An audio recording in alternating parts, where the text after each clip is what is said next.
అక్షయ అమ్మవారి గుడికి వెళ్తుంది. అమ్మా, నువ్వు మమ్మల్ని ఏ దశలోనూ ఆదుకోనప్పుడు మేము బ్రతికి ఏం ఉపయోగం అమ్మా? నా జీవితం ఇక్కడే మొదలైంది. అందుకే నా అంతం కూడా ఇక్కడే అవ్వాలనుకున్నాను. నీ కళ్ళ ముందే నేను ప్రాణాలు వదలాలనుకున్నానమ్మా అని చెప్పి అక్షయ అమ్మవారికి నమస్కారం చేసుకుంటుంది. అప్పుడు ఆకాశంలో మెరుపులు, గుడిలో గంటలు మోగుతూ ఉంటాయి. గుడిలో ఉన్న అమ్మవారి కళ్ళు మనుషుల కళ్ళులాగా అయిపోతాయి. ఇక మరోవైపు అవని వేదవతి ఇంటికి వెళ్తుంది.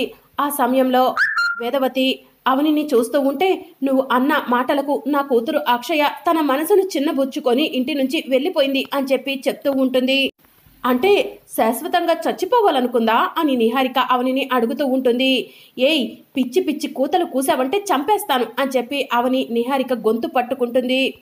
తండ్రి ఎవరో తెలియని బిడ్డలు కూడా విలువైన బిడ్డలా అని నిహారిక అవనిని అడుగుతూ ఉంటుంది. ఇక దాంతో అవని నిహారిక చంపపై లాగిపెట్టి ఒక్కటిస్తుంది. ఏయ్ అవని, నా కోడల్నే కొడతావా నిన్ను అని చెప్పి వేదవతి అవనిని కొట్టడానికి చెయ్యెత్తుతుంది. అప్పుడు అవని వేదవతి చేతిని గట్టిగా పట్టుకుంటుంది.